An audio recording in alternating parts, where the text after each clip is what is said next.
about to experience, Snyder presents. We will examine the life of our Master Yeshua by discovering his ancestors, family, and friends, by reviewing rare, ancient manuscripts, and speaking to those who know him best. From the Vero Essin Yahad, now experience, Snyder presents.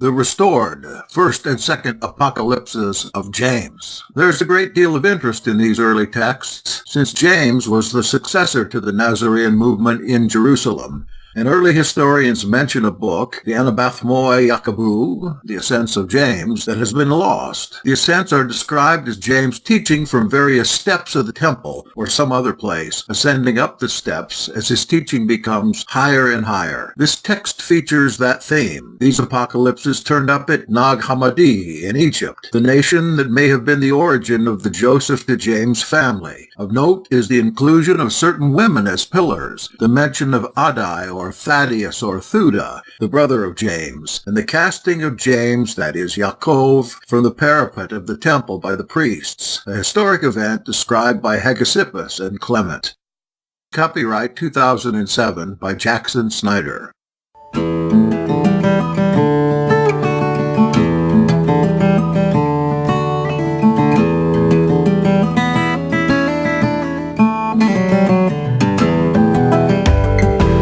It is the Master who spoke with me, Yakov, my brother. I have given you a sign. See now the completion of my redemption, for not without reason have I called you my brother. And I am not ignorant concerning you, so when I give you a sign, know and hear. Nothing existed except him who is. He is unnameable and beyond words. I too am unnameable, since I was given a number of names, two from him, and now I am before you. Since you inquire about the female, I answer you. The female was present in the beginning, but was not the highest, yet it prepared for itself powers and masters. It did not yet exist when I came forth, since I am the image of Elohim. I have brought forth his image so that the sons of Elohim will show what things are for them and what things are alien. Look, I will reveal all points of this mystery to you soon, for they will seize me the day after tomorrow. My redemption is near. Yakov said, Rabbi, you have said they will seize me. So what will I do? He said to me, You will not fear, Yakov. They will seize you also. Leave Jerusalem, for she always serves the cup of bitterness to the sons of light. She is a dwelling of myriads of archons, yet your redemption will be protected from them, so that you may understand who and what kinds of archons they are. You will come to know them well, but remember, they are but 12 powerful archons. They are not all powerful or even faithful to their own, for each of the 12 archons casts himself upon other archons in his own heptamad in order to swallow them up. Yakov said, Rabbi, are there then also 12 heavens and not 7 as in the scriptures? The Master said, Yakov, he who spoke concerning the scripture had a limited understanding. However, I will reveal to you what has come forth from him who is beyond number to grant a sign about their number. As for what has come forth from him who is beyond measure, I shall grant a sign about their measure. Yakov said, Rabbi, look then, I have received their number already. There are 72 measures. The Master said, These are the 72 heavens that are under their rule. These are the powers of all their might. They established these heavens for the ones who were cast everywhere, and yet exist under the authority of the 12 archons. The inferior power brought forth angels and unnumbered hosts for itself. Him who is, however, has been given authority over all heptamods and heavens for his archons. Innumerable. You will not be able to count them now even if you try. Not, that is, until you cast away blind thought, even this bond of flesh that encompasses you. Then you may reach him who is, and no longer be merely Yakov. You may become the one who is, and all those who are unnumbered will be named by you. Yakov said, Then, Rabbi, in what way shall I reach him who is, since all these powers and hosts are armed against against me. He said to me, these powers are not armed against you specifically, but against another. They arm against me. They are armed with other powers, but they are armed against me in judgment. They did not give me that which was due me, or go through me. So it is for me to go through them. In their place of torment and wretched agony, I will endure. The El Elyon will stand with me, and though I could rebuke in his name, I will not. There will be a silence and a hidden mystery within me, yet I am faint before their anger. Yakov said, Rabbi, if they arm themselves against you, there is no blaming you for taking up the sword of your mouth against them. With knowledge you have thus come forth to reprimand forgetful ghosts. With memories you prove your worth, and thus rebuke these wayward hosts. But I was concerned because of you, for you descend into death's ignorance, yet ignorance has caught you not, nor snared. For you descend to mindlessness and chance is conquered, recollection shared. You walk through slime. Your garments do not soil, no bended knee give you in miry clay. Thus hebdomads and heaven's heights you spoil, mysteriously unseen in sin's decay. He replied to me, and I was not like them, but I clothed myself with all that was theirs. There is in me a great forgetfulness of all Belial's ways and his affairs, though what is lost is but a trifle less. For I remember gifts that are not theirs. The absence in my mind of evil hours sets free, when in their midst alarming powers. Yakov said, Rabbi, I have neither your knowledge nor your powers, yet I have not failed to succor the poor in their sufferings caused by the evil ones. Still I have become afraid of them, since they rule. What will they do to me? What will I be able to say? Or what word will I be able to declare so that I may escape them? The master said, Yakov, I fear your understanding, and understand your fear. If you continue to be distressed, be concerned for nothing else but your own redemption. Look, I will complete this destiny on this earth, as I have proclaimed from the skies, and I shall reveal your redemption to you. Yakov said, Rabbi, how, after all these things, will you appear to us again? After they seize you, and you complete this destiny, you will go up to him who is, no? The master said, Yakov, after these things are finished, I will reveal everything to you, and not for your sake only, but for the sake of all unbelieving people, so that faith may come to be in them also. For a vast multitude will come to faith, and they will increase in days, works, and knowledge. After this, I will appear as a reproof to the archons. I will reveal to them that the man of faith cannot be seized. If they do seize him, you will overpower each of them. But now I leave. Remember the things I have spoken, and let them go before you. Yakov said, Master, I will hasten as you have said. The master bid him farewell, so to fulfill what was expected. When Yakov learned of his sufferings and was much distressed, they awaited the sign of his coming. He returned after several days. Yakov was walking up the hill called Golgotha with his disciples, who were listening closely to him, for they had been greatly distressed. Yakov became the paraclete for them all, saying, This is the hill of death upon which the just one came to life a second time. It is sealed with a curse. With this, the group of disciples, sensing its torment, dispersed. But Yakov remained in that cursed place and took to his knees in prayer and fasting for long hours, as was his custom. The master appeared to him. Then Yakov ceased his praying and embraced the master. He kissed him, saying, Rabbi, I have found you. I have heard of your sufferings and how you endured to the end, and I have been sorely distressed. My deep compassion you already know. In reflecting, I was wanting not to see these people in this place. They all must be judged for what they have done, contrary to what is expected. The master said, Yakov, do not be concerned for me or these people. I am who is within me. Never have I suffered in any way, nor have I been distressed. These people have done me no harm. They have come to be as a type of the Archons, and what was destroyed here deserves to be destroyed by them. Now that the Archons have been deceived by the destructive actions of these people, and since I am free of the impostor, the Archons are now maliciously angry with you, my brother, because you are now the pillar upon which the world balances. Until now, I have been the just one, and you have been his slave. Now your name will be Yakov Hazadik, Jacob the Just. You see how aware you became when you saw me. You even stopped this prayer. Now that you are the Just One, the man of Elohim, you recognize me so as to embrace and kiss me. Amen, I say to you, that you have stirred up great anger and wrath against yourself. Yet you were not afraid, and you kissed me. This so happened that all these others might also come to be Zarikim. Yakov was meek and wept. He was so distressed. They sat together on a rock. The master said to him, Yakov, you will surely undergo sufferings, but never be sad. It is the flesh that is weak. Flesh receives what has been ordained for it. But as for you, never allow yourself to become timid or afraid before the Archons on account of the flesh. Then the master was silent. When Yakov absorbed these words, he wiped away the tears of his eyes, for his eyes were very red. Then the master spoke to him again. Yakov, Shema, I will show you your rescue beforehand.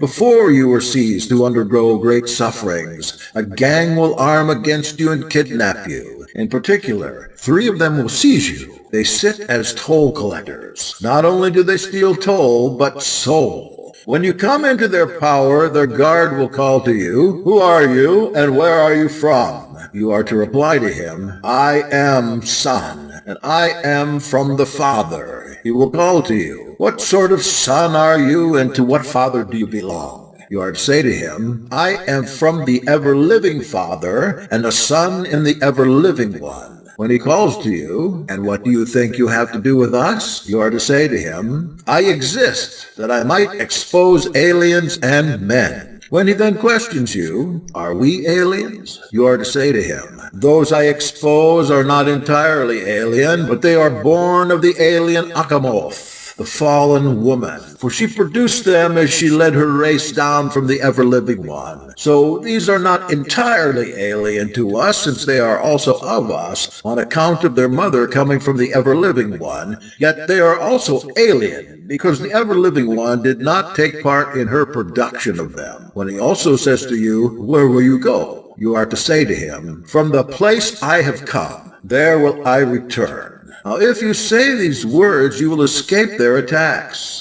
When you meet these 3 kidnappers who steal away souls in that place, you will be the vessel of authority, and much more than just a vessel. You shall be the just one, for whom the world came to be. So you will be also able to discern her tender root. As for the just one, you will be clear-minded when you meet her deadly emissaries. You will call upon my name, and I will call upon the imperishable knowledge of the Father, the Sophia, who is mother of Akamoth. Yakov. Akamoth has no father or male partner. She is female from female. She begat without a male, since she was alone and ignorant as to what came through her mother. She thought she existed alone as an orphan, but I will cry out to her mother Sophia. When I cry out, these kidnappers will fall into confusion. They will blame their root in the race of their mother, but you will ascend to He who is, your own root and race, the ever-living Father. The 12 Archons are an imitation of the 12 disciples and the 12 in pairs, the 12 Archons being those sent forth by Akamoth, whose name is often incorrectly translated as Sophia. On the contrary, I am in myself the imperishable Sophia, through whom you will be redeemed, and through whom come to be all the sons of Him who is. These imitations have known this already and hidden it within themselves. But you are to hide what I tell you within you and keep silent. Reveal them only to Adai. Immediately after you leave out, war will be waged with his land. So weep for him who dwells in Jerusalem. But let Adai take these things to heart. In the 10th year, let Adai sit and write them all down. When he writes them down, you all are to give these letters to Matya, for he has the skill of letters to such a degree that he is known as Levi. Then he is to bring this word, along with my earlier sayings, to a certain woman in Jerusalem, for he begets 2 sons through her. These sons are to inherit my words, and through them to understand the one whom I who am exalts. These sons will receive through Adai a measure of his own intelligence. Now the younger of these 2 is greater, and may these things remain hidden in him until he comes of the age of 17 years. Then all that has been spoken will begin to happen through him. Crowds will pursue him relentlessly, even though surrounded by companions. He will be acknowledged by the crowds for his works of knowledge, and they too will proclaim this word. But still others will become the seed of falsehood, slaying his children among the smooth stones of the valleys. Yakov said, I am full up with hidden things. Yea, they are a burden on my spirit. Still I ask you, what about the 7 women who have been your disciples? Indeed, all women bless you. I am amazed how weak vessels have become strong by discovering that which is within them. The master replied, you know the 7 well. A spirit of Elohim, a spirit of wisdom, a spirit of understanding, a spirit of counsel, a spirit of strength, a spirit of knowledge, and the spirit of their fear. All of them. These women were as the 7 archons, the living stars of our descent. When we passed through the breath of the archon Adonaios, we recognized him from the time we previously came forth. He did not realize that I came from him, but later remembered that I am his son. Then he was gracious to me as a father would be gracious to his son. Before I appeared here, Adonaios cast these archons among this people. From the 3rd house of the sky, the prophets proclaimed their fall. How did you come to fall from the heavens, day star, son of dawn? Your pride has flung you down to Sheol with the music of your lyres. Yakov said, Rabbi, I do not understand how you came with these women all together as one, and why your favor rests with them, especially rather than with us, the men of Elohim. The master said, Yakov, praise will be yours while you walk upon the earth. They will say the words, we shall not fall as long as Yakov Hazadik stands upon the ground.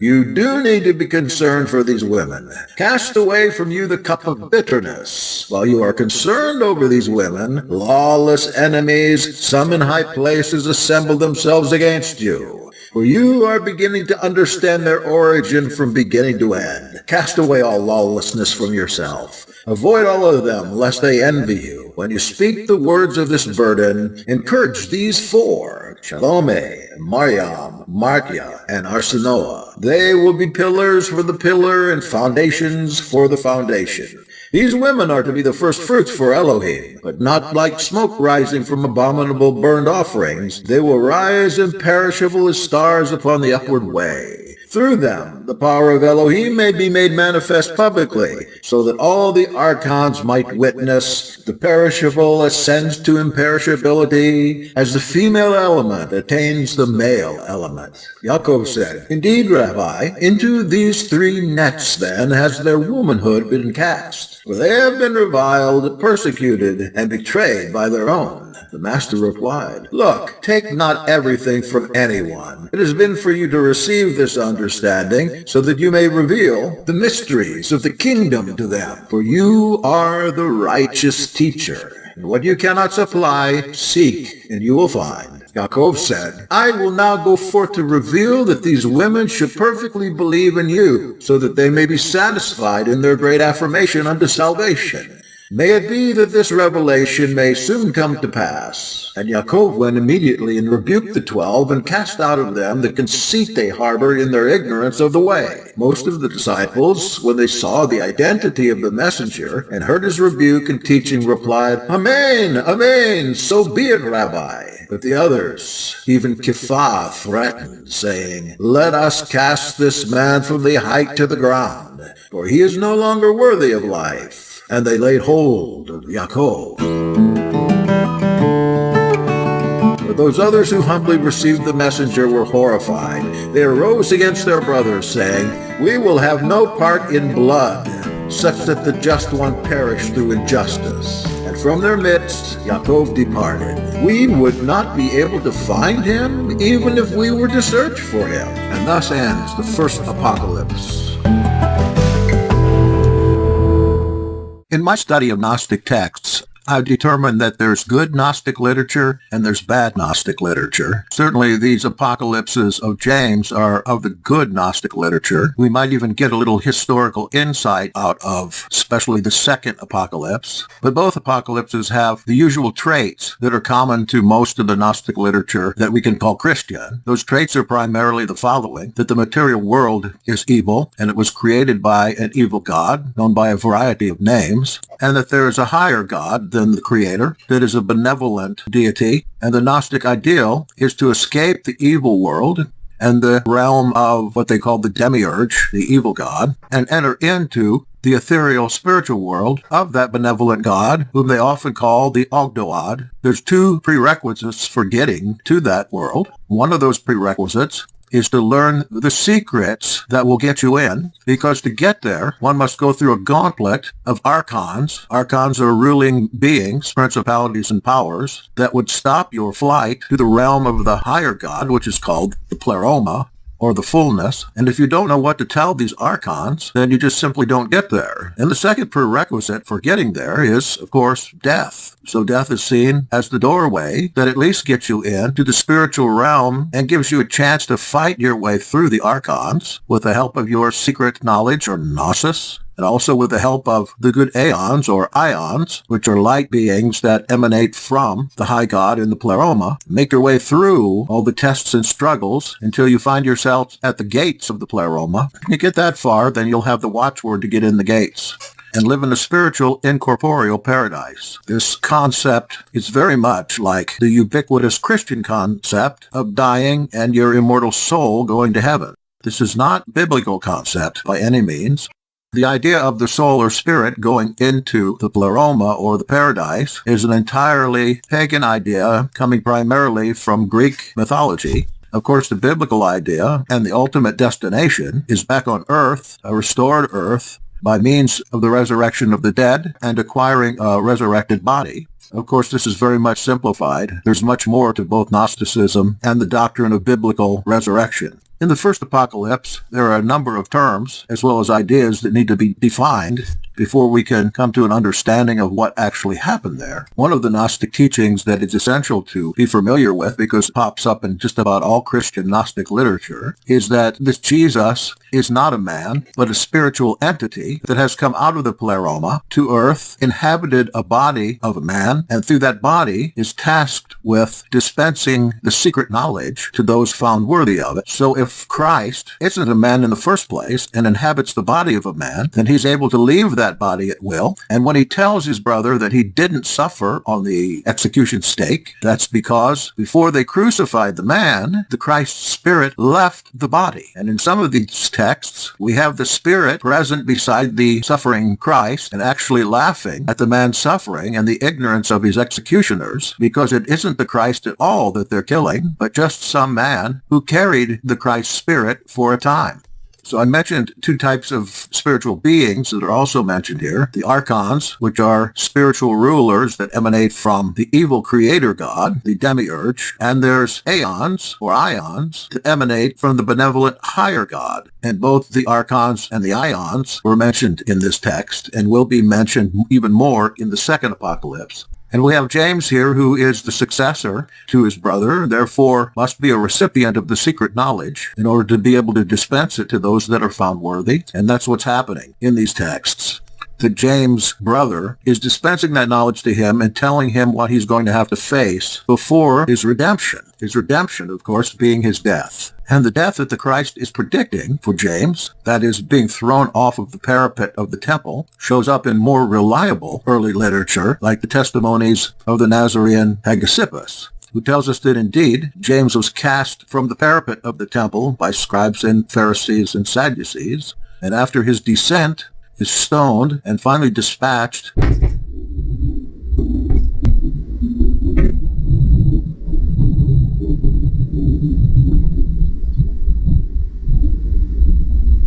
with a blow to a head by a fuller's club. And yes, that was thunder. I just left that in. So we have mention here of the 12 archons that he would have to face. That is James. And he has to face them both on earth and in the spiritual realm. And the archons are implied to be the disciples of the Christ, who never seem to get it. It seems like the only ones among the disciples in this literature to ever get the secret knowledge are James, Judas Iscariot, Mary Magdalene, and perhaps Theuda or Theudas, that being the other brother of Jesus.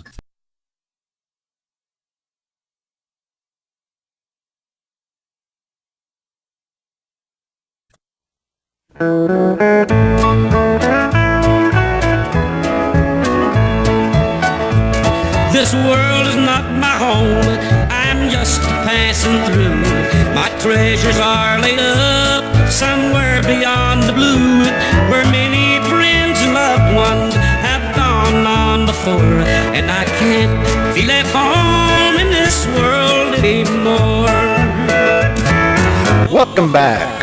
You're listening to Jackson Snyder Presents, brought to you by the Vero Essenyaha and Hebrew Nation Radio. It's beckoning me from heaven's open door, and I can't feel at home in this world anymore.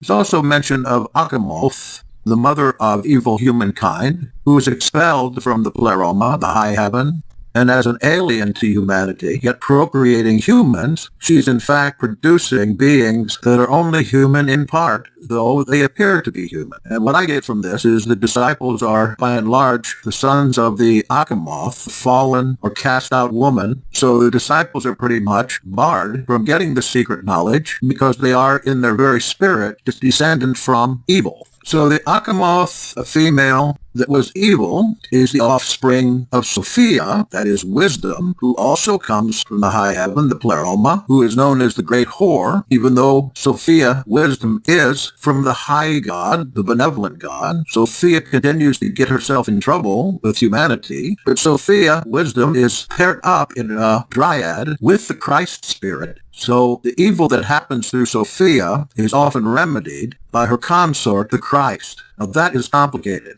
And now it even gets a little more complicated because the Christ declares to James that Sophia is not really his consort, but within the Christ spirit is both the Christ and Sophia. So the Christ can claim to be wisdom, Sophia, as well as the anointed Christ. We also have mention of Adai in here. Adai, Thadai, Theuda, and Judah are all the same person. That is the brother of James, who is to get from James the whole story here of James' intercourse with the one who calls him my brother, that being, again, the Christ, who is still at this time inhabiting the body of James' brother.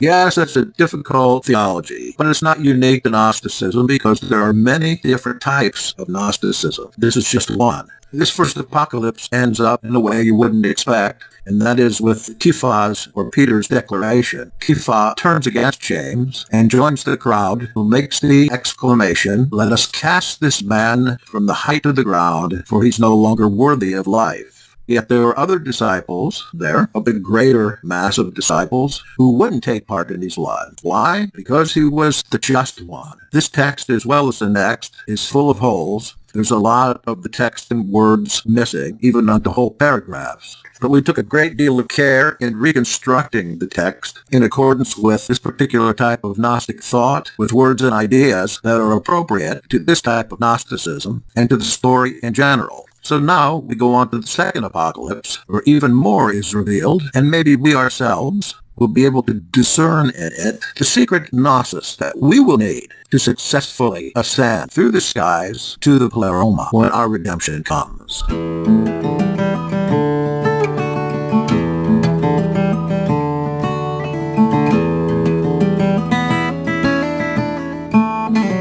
This is an utterance that Yakov HaSadiq, James the Just, spoke in Jerusalem that Merahi, one of the priests, wrote down.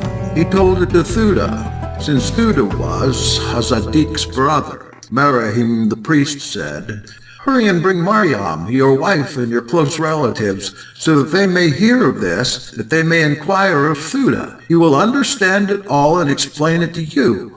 Yakov HaSadiq always spoke while the crowd sat, Now he entered, and did not sit down in that certain place, as was his custom. This time he sat above the 5th flight of steps, the highly esteemed place, while all our people listened intently to his words. Yakov spoke. You all know me. I received my revelation from the fullness of imperishability. I was first summoned by the Great One who obeyed him who is, the one who passed through the heavens into the world, who stripped himself and went about naked, who was seen in a perishable body, though he was about to be brought up into imperishability. This present master appeared as a son who seeks, and as a brother who is sought. He will return to the one who begot him, for in him he is united and freed, even as he came forth to unite those who found him. Now again, I am rich in knowledge, having gained unique insight from he who comes from above about that which is above. I am the vessel of him I knew, the container for what was revealed to me and hidden from everyone else, that which will be revealed through him at the appropriate time and place. Such things, I see, have already been proclaimed through these sayings, that he will be judged with the unjust. And he who lived without blasphemy dies by blasphemy. He who is cast out of temporal life is cast into life that is imperishable. What I tell you now in the flesh came forth from he who was flesh, but the knowledge of spiritual things must come from spirit. The flesh of Yahshua told me, though I am surely dying, it is in the midst of life that I shall be found.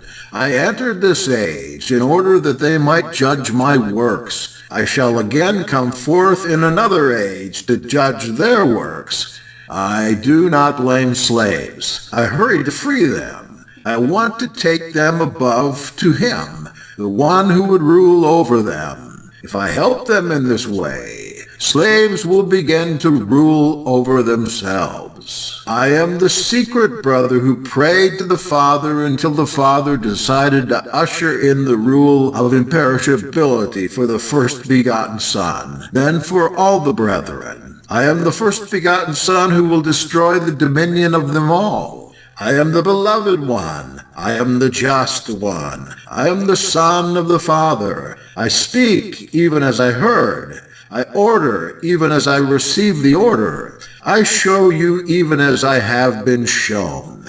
Behold, I speak in order that I may come forth. Pay attention to me, so that you might see me. If I have come into being, then who am I? I did not come as I am, nor would I have appeared as I am. For I once existed for a brief period of time, but now I live forever. Yakov says, once while I was meditating, that one who hated and persecuted you opened the gate and came into me. He said to me, Hail, my brother, hail. As I lifted up my eyes to stare at him, my mother said to me, Do not be affrighted, my son, of him calling you my brother, for you were both filled up with this same milk. Because of this, he calls me my mother. He is not a stranger to us. He is your brother. Then he told me these words, I have a great many other lost brothers, but I will find them all, and they will come forth. Yet I am the stranger, and they have no knowledge or thought of me, for they know me only in the flesh. But it was fitting that others might come to know me through you. You are the one to whom I say, Hear and understand. For the multitude, when they hear, will be slow-witted. But you, on the other hand, will be able to understand as well as I am able to explain to you. Your father is not my father, but my father has become a father to you. For this father's words have become profitable for me, for I have listened to him, and what I tell you will likewise be profitable to you. Your father, whom you see as being rich, will grant that you inherit all these that you see. So profitable will be these words that I proclaim to you, that you simply must open your ears to hear and understand, then walk accordingly. It is on account of you that they pass by, made active by the Radiant One. Others will covet this glorious inheritance, and, if they want, will cause a disturbance in order to seize possession. For this knowledge is coveted by an inferior creator, and the civilization he began yet did not finish. It is not even for those who are descending, sent forth by him to create this present appearance of reality. Yet after this is made known, when the inferior creator is shamed, he shall be disturbed at his labor, which is far off from the aeons and is in fact nothing, and in his inheritance, which he boasts to be great, but will in actuality be small. His gifts, they are not blessings. His promises are but evil schemes. For you are not an instrument of his compassion, but it is through you that he does violence. He wants to do unjustly to us all, and he would continue to exercise dominion for the time allowed him. But understand and know the Father, who is compassionate. He has not bestowed upon the Son an inheritance that is limited, nor does the Son have a limited number of days, but it is as eternal day for him. We cannot say the Son has come from the fallen ones just because he is despised. Instead, he boasts in derision, so that they cannot contradict him. This makes him superior to those below, those who you look down upon. After he imprisoned those belonging to the Father, he seized them and molded them to resemble himself. And it is with him that they now exist. I saw from the heights what events came to pass, and I have explained how they came to pass. These fallen were acquainted with me when they were in another form, and while I was watching them, they came to know me as I am, through those whom I know. Now, before certain other events come to pass, they will attempt to make a covenant against you, to make an end of you. I know how they attempted to descend upon this place, so that he might approach the little children. Yet I want to reveal myself through you, even the Spirit of power, so that the Father might reveal which of these little children belong to you. Those who seek to walk in the way that is before the gate, and wish then to enter, may open the good gate through you. And as they follow you, they may enter, and you may escort them inside, and give a reward to each one who is ready for it. For though you are not the Redeemer, neither a helper of strangers, but you are an illuminator and redeemer of those who are mine, and now of those who are yours. You will reveal me to them. You will bring good to them all. You they will admire because of every powerful work. You are the one whom the heavens bless. You he shall envy, he who calls himself your superior. I am the gate of entrance for all the ones you instructed in these ways. For your sake they will be told all and will come to repose. For your sake they will reign and will become kings. And for your sake they will have pity on whomever they have pity. For just as you are first having clothed yourself, you are also the first who will strip himself, and you shall become as you were before you were stripped. Then he kissed my mouth. He took hold of me, saying, My beloved one, look, I will show you those things that neither the heavens nor the archons have ever known. Look, I will show you those things that he did not know. He who boasted that there is no other except me. Am I not alive? See and know that I reveal so that you may come forth just as I am. Look, I will even show you the hidden one. Now stretch out your hand.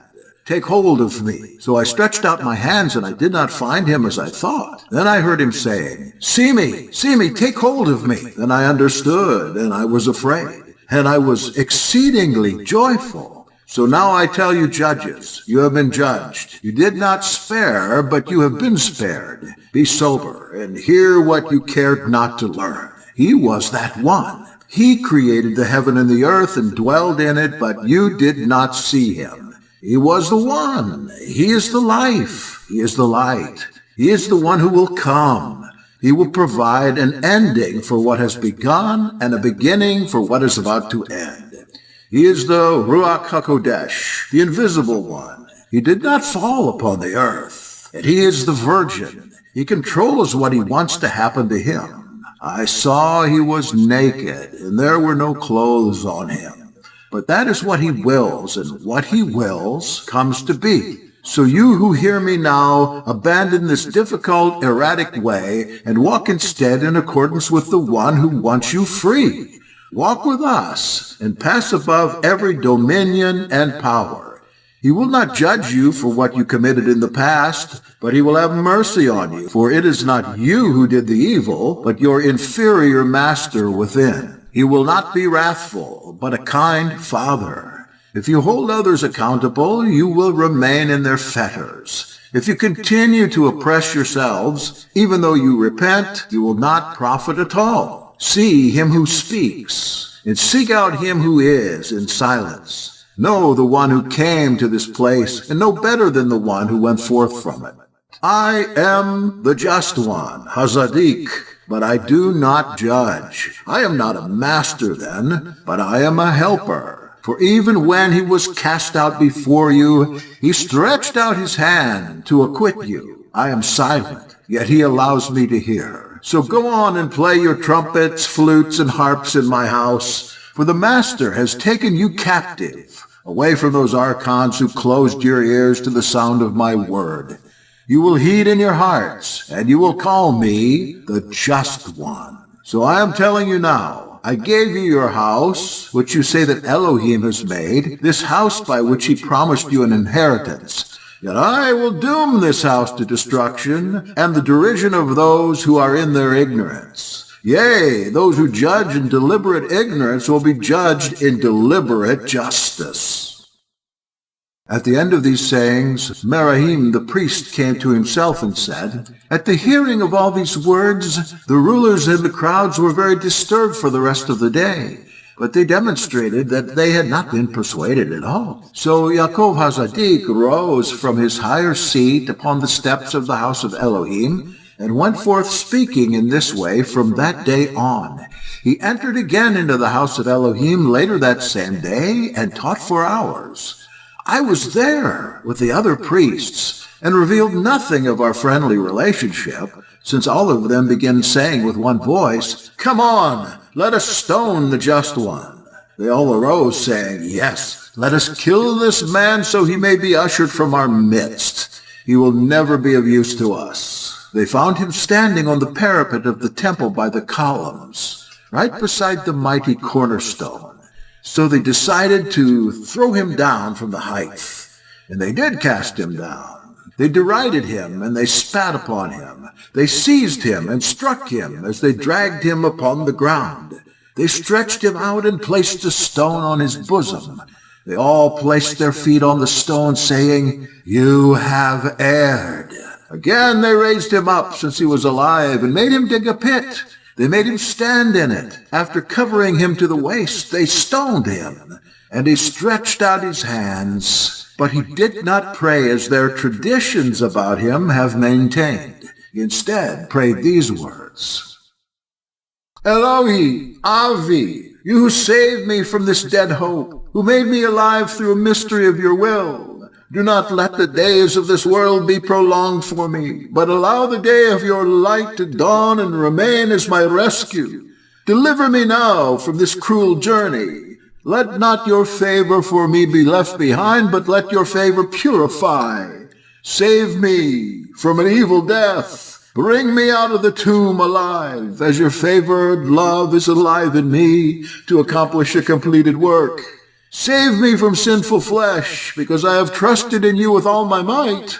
You are the life of the life. Deliver me from this humiliating enemy. Do not convey me into the hand of a judge who is severe against sin, Forgive me all my debts all the days of my life, because I am alive in you. Your favor is alive in me. Though I have renounced everyone, you I have confessed.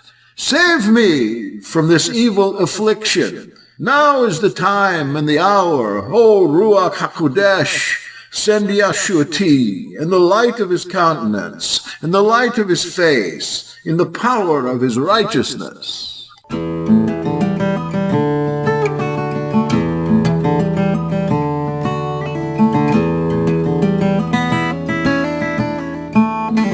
After he spoke this way, he fell silent. And this is the utterance of Yakov HaZadik that I, Marihim, the priest, wrote down.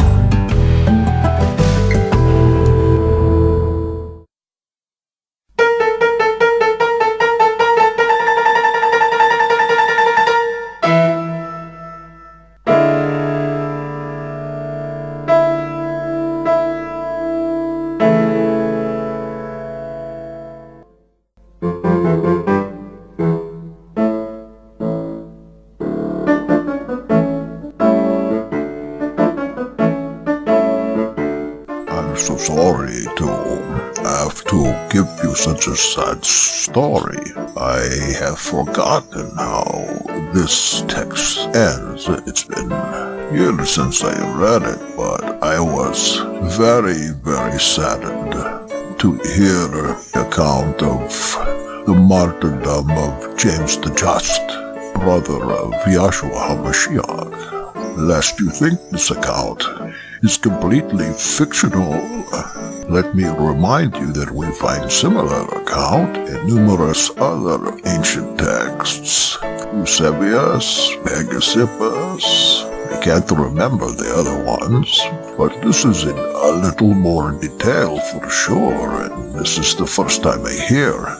They dig a pit and put Yakov in pit, and then they pick up stone to throw, and he can't move. He just raise hands to heaven and begin to praise Elohim and supplicate in that way. Now, this account tells us that he did not pray the prayer that the traditions of the others have written down, but that he prayed longer prayer of praise, a very wonderful entreaty to Father Elohim. In other accounts, he just pray, Father, forgive them, for they know not what they do, like we read in New Testament account of Yahshua on stake. But here in Apocalypse, he prays a long prayer and cries out in agony, calling for salvation. Yeshuati, my Yeshua, my salvation and deliverance. But he does not mean in this context a bodily deliverance from this fate, but rather that he might leave his body and go forth in spirit, up, past aeons, past archons, giving right answers to questions about secret gnosis, passing every test, and going up to gate of Pleroma. In traditional account, it's a Rechabite priest was there with Yakov, who cries out to the people, be quiet, listen to what Just One has to say to you.